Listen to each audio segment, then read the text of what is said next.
successful flight.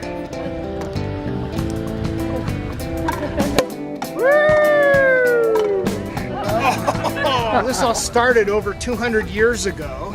It's when man first flew was in 1783, and that first flight was in a hot air balloon.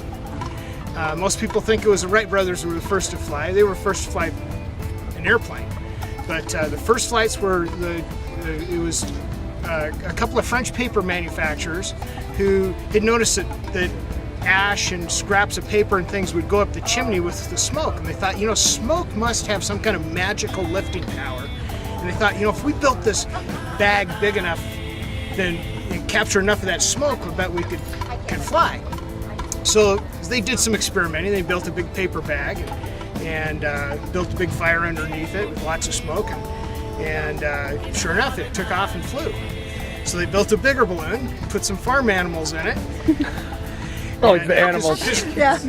Always testing on the animals. No one knew if you could actually breathe up there, you know. And sure enough, they landed and they were safe. So they said, okay, we're on to this now. And the King of France actually commissioned all this experimentation. So they built a bigger balloon for people, and they were going to put a couple of French prisoners in the balloon. And if they survived, they were to be set free.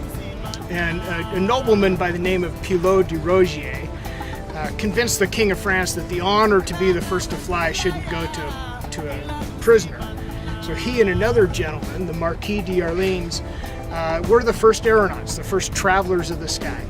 And there were over 250,000 people that watched that first flight just outside of Paris. And Benjamin Franklin was there. He was the ambassador to France at the time. And it was a great success, and they landed successfully, and were lots of, you know, honor and respect for them. And so there were further flights, and it spread rather quickly throughout the world. And it eventually got to Ireland, and of course the Irish have a prayer for everything. So, you know, they had to write a prayer and to this day we always say the balloonist prayer after every flight. Champagne comes from many of those early flights. You know, they'd take off and they'd land in some farmer's field, and they'd never seen anything flying. You know, and they'd been in church, and the priest said, "Nothing flies but angels and demons." And lo and behold, over the hill comes this smoke-belching, fire-breathing demon landing in the field, right? And so they'd attack the balloons with their pitchforks and hoes and beat up the balloonists. And so they started carrying champagne with them. It was the drink of the day in France.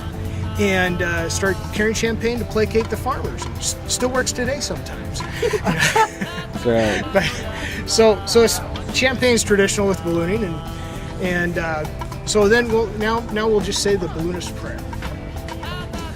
The winds have welcomed us with softness, and the sun has blessed us with his warm hands.